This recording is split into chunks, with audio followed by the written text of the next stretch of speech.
Hey everyone, my name's David and I'm a professional survival instructor. I teach people how to build fires, make shelters from rain and wind, and handle all the basic survival skills they need to stay alive in the wild. Most of the time, I work with people who want to go on hiking trips but are afraid to do it alone. For an extra fee, I become their personal guide. One day, I put together a group of 4 people for a hike in the Tien Shan mountains. It's a stunningly beautiful place. Not too difficult for someone like me, but pretty challenging for anyone going there for the first time. I was confident everything would go as usual, with no surprises. But I had no idea what was coming. That mountain left a permanent mark on me, and on the others in the group. That night was filled with fear and a kind of dread I'll never forget. I saw it in their eyes. But before all that, we had a long and beautiful journey through the mountains ahead of us. Every person in the group had been personally trained by me, and they were fully prepared for the trek. Each of us carried a single log of firewood in our backpack, but no one in the group knew why. Not yet. They had no idea that tonight, they would be sleeping high up in those snow-covered mountains. Our trail started at the base of the mountain, and our final destination was a remote mountain shelter sitting at an altitude of around 10,500 feet. I knew the exact path that would lead us there, but I didn't tell the others. They thought we'd be heading back to the hotel by nightfall, but I had a surprise planned for them. We set out at around 8 a.m. Oh right, I forgot to tell you about the people in my group. There were 3 men and 1 woman, all from Brooklyn. They'd had some experience hiking in forests, but this was their first time in the mountains. We followed a well-trodden trail, one of the most popular and easiest routes. Along the way, the scenery opened up into breathtaking views of the snow-capped peaks. For 4 hours, we hiked at a steady, slow pace without any major breaks. The weather was perfect, and there were no signs of trouble ahead. Eventually, we stopped to take a short break and drank some hot Kazakh tea. We ate a few chocolate bars, rehydrated, and took in the massive scale of the landscape around us. We weren't headed for the summit, but standing there, staring up at it, reminded us just how small we were in the grand scheme of things. Then we kept moving. About 2 hours later, Jennifer started to slow down and fall behind. I decided to stop the group and take another short break. I knew then that we were falling behind schedule, and we likely wouldn't reach the shelter before sunset. But honestly, I thought that might make the journey even more exciting and unexpected for them. And then, it started getting dark. About an hour later, we were close to where the trail would split off toward the shelter. But then came another problem. Simon twisted his ankle. Now that was serious. It became clear we absolutely had to reach the shelter. Hiking down at night was out of the question. Darkness falls quickly in the mountains, and before we knew it, it was practically pitch black. On top of that, the weather turned, the wind picked up, and it kept getting stronger. My group was starting to feel the stress. I could see it in their faces. A couple of them were on the edge of panic. What they didn't know was that I wasn't leading them deeper into the mountains. I was guiding them towards safety. The strangest part? Not a single one of them asked me to turn back. Were they brave, or just too proud to give up? We were almost there. The small shelter wasn't visible in the snow and wind, but I knew exactly where it was. When we finally got close, and I shined my flashlight on the structure, their faces changed instantly. Shock, disbelief, relief. They hadn't expected to find an actual building out here. Well, not a building exactly. It was more like a large shipping container. I told them we'd be spending the night here. I opened the door and turned on the lights inside. We had to be careful with electricity. Power was limited and came from solar panels mounted outside. Inside, there were 2 bunk beds, a table, some medical supplies in a cabinet, and a radio we could use to call for help if things got really bad. But the most important thing was the wood-burning stove. The moment I stepped in, I noticed there were only 3 small logs and a handful of sticks left inside. That's why I had asked everyone to carry a log in their backpack. That wood would get us through the night. The weather outside was worsening by the minute. The temperature was dropping fast. It was getting cramped inside, so I asked the guys to get a fire going and help Jennifer tidy up. I also told them to start prepping whatever food we had for dinner. Meanwhile, I stepped back outside and headed toward a small patch of trees about 300 meters from the shelter. I was hoping to gather some extra firewood, or at least kindling. The storm outside was brutal. A full-on snowstorm had rolled in, and it hit hard. The wind was howling, and the snow was blinding. As I trudged through the deepening snow, one thought kept repeating in my mind. If we hadn't made it to the shelter in time, we'd be in serious trouble right now. I pushed through the storm until I reached the path again and made my way toward the closest tree.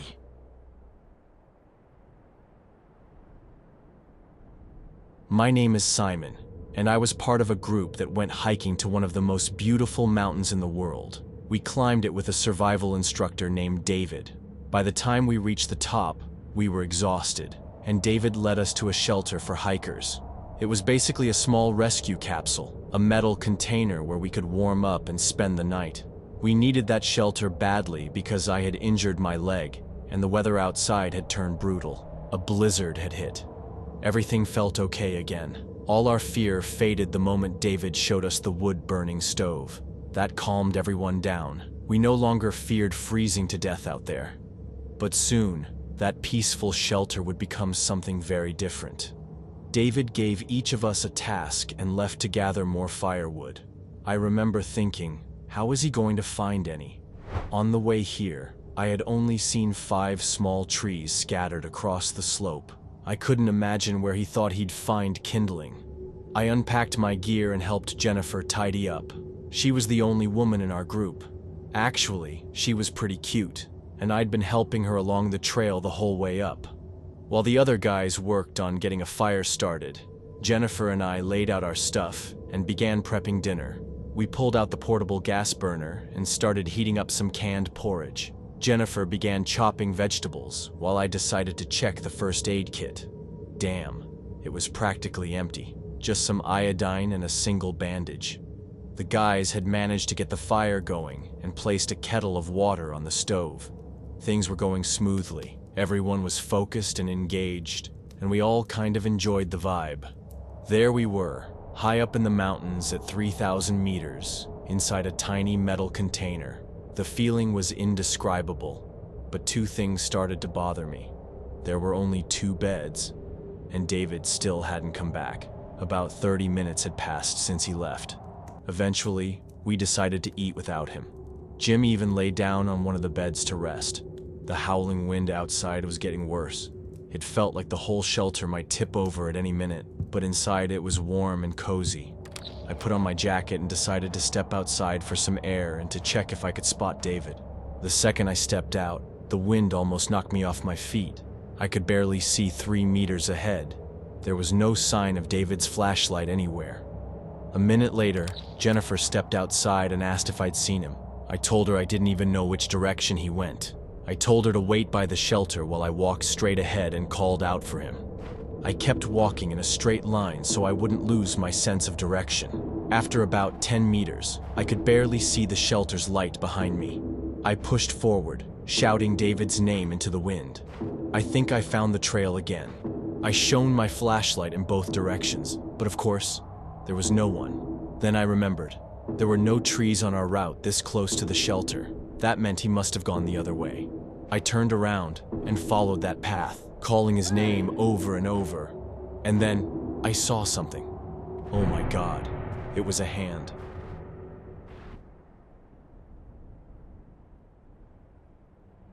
Hi, my name is Jennifer. I love to travel, and one day I came across an article online about hiking in the Tien Shan mountains. I've always dreamed of climbing Everest, but figured I should start with something smaller and safer. Yeah, safer. I should have just stayed home. We started our climb, and the instructor didn't tell us anything about where exactly we were going. We all thought we were following a standard trail, but it turned out he'd been leading us toward a mountain shelter the entire time. Along the way, I lagged behind a little. For some reason, I was carrying an entire log in my backpack. I didn't complain though, and I didn't ask anyone to wait for me. I just kept moving. Then one of the guys injured his leg, and it seemed obvious we needed to turn back. But the instructor kept pushing us forward, up the mountain. It gets dark fast in the mountains, and by the time we made it to the shelter, it was pitch black. The weather had gotten worse, and the wind was so strong I felt like it was about to blow me right off the mountain and send me flying back to the city. Honestly, the only thing that probably kept me grounded was that damn log in my backpack. I've always been a glass half full kind of person. I've got a fighter spirit, so when we finally reached the shelter, I was just happy we had a place to stay and ride out the night. David gave each of us something to do and then left to go look for firewood. We had already managed to light the stove, warm up, and eat, but David still hadn't come back. That's when Simon said he was going to look for our guide. He stepped outside. I decided to go out for a moment too, just to get some fresh air, but the blizzard outside was brutal. I could barely see a thing, and staying on my feet was a struggle. There's no way we could have made it down the mountain in that kind of weather. Honestly, it was a good thing David had led us here. All I wanted was to get back inside where it was warm and out of the wind. But Simon was starting to worry that something had happened to David. He said he was going to walk straight ahead and try to find him. He went a few meters farther, and I could barely see the beam from his flashlight anymore. He was calling David's name and moving deeper into the storm. Then suddenly, I couldn't see or hear Simon at all. I didn't know what to do. The situation had gotten dangerous.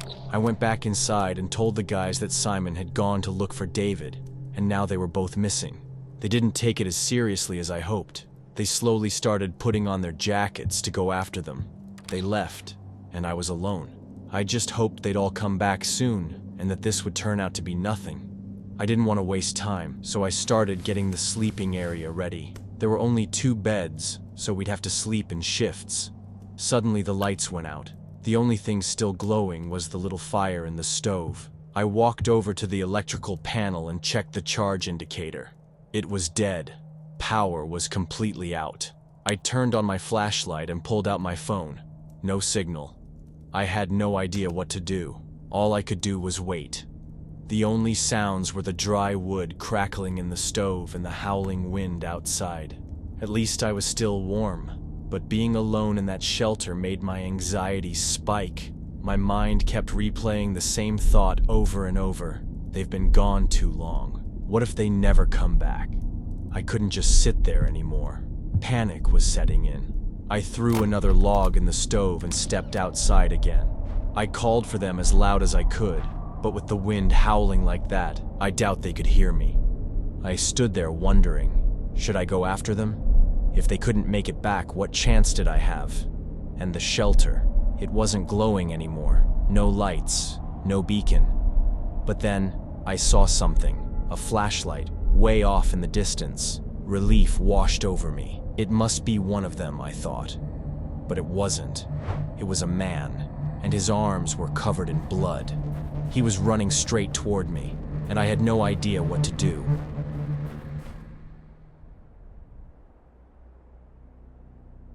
Hi, my name's Charlie, and I want to tell you the story of how my girlfriend and I ended up in the Tien Shan mountains of Kazakhstan. Emily and I had always dreamed of visiting somewhere wild and beautiful, somewhere a little extreme. So we flew out to Kazakhstan, full of excitement. Neither of us had ever hiked snowy mountains before, which made the idea even more thrilling. We started early in the morning and were doing great. We followed the standard route, enjoying the breathtaking views of the snow-covered peaks. The air was crisp and fresh, and the trail felt more like a scenic walk than a serious hike. By evening, we fully expected to be back at our hotel, but things didn't go according to plan. We made it up to about 3,600 meters and decided it was time to head back down.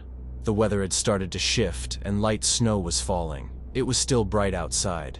We turned around, and that's when everything went wrong. Emily tripped and fell straight onto a sharp rock. She had a deep gash in her leg.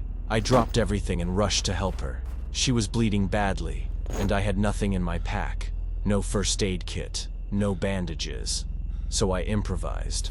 I ripped off my sweater and tore it into strips. I took off Emily's pants to wrap the wound and used what I had to stop the bleeding. It should have helped, but it didn't. A few minutes later, Emily started to feel faint. She couldn't walk on her own anymore. I panicked. Night was falling fast, and the snowstorm was getting worse. I honestly thought we were going to freeze to death out there. We were completely alone, or so I thought. Then, out of nowhere, a man appeared. I called out for help, and he rushed toward us. His name was David, and thank God he was prepared. He immediately pulled bandages and painkillers from his backpack.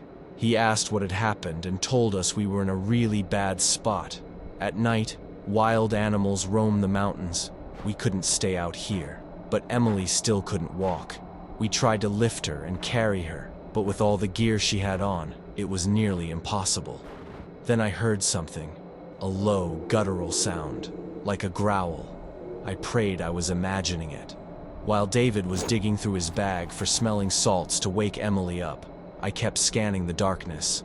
He finally found it and waved it under her nose. She gasped and jolted awake, screaming in pain. We asked her again if she could walk. She tried, leaning on both of us, but it wasn't working. She could barely move. Then suddenly, I felt a hand on my back. It was another man. His name was Simon. He had come looking for David after finding one of his gloves in the snow. At first, he thought it was David's hand. Honestly, we were glad for the help. David told me there was a rescue shelter nearby, a small mountain cabin. He asked me to go there and bring back help. I didn't want to leave Emily, but I was exhausted and we had no other choice. So I went. I walked through the storm, barely able to see. I tried to count the distance in my head. David said to go about 300 meters, then turn left off the trail. The wind and icy snow hit me full in the face. I couldn't see anything, just snow and darkness. I kept my eyes on the ground, counting steps. Eventually, I saw a faint light.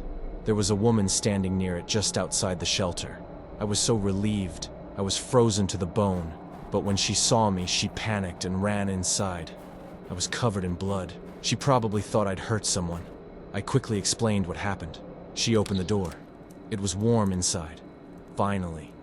I asked where the others were, and she told me they had gone out looking for David and Simon. Damn, they must have gone the wrong way. I asked her, Jennifer, to come with me. We didn't have another option. She grabbed a thermos, and we headed back out into the snow. When we reached the others, Jennifer handed out hot tea, warming everyone up. She tucked the thermos inside Emily's jacket to help her stay warm. The four of us managed to carry Emily back to the shelter. I honestly thought we weren't going to make it, but we did. We laid Emily down on the bed inside the container. David was surprised the power was out, so he added more wood to the stove. Now, all we could do was wait out the night. Not long after, 2 more men arrived. They looked confused to see 2 new people in their shelter. Now there was only 1 bed left. But to be honest, no one was thinking about sleep. We stayed up all night, drinking tea and talking. Even Emily started to feel better. In the morning, we made a stretcher out of a mattress, and we all set off together.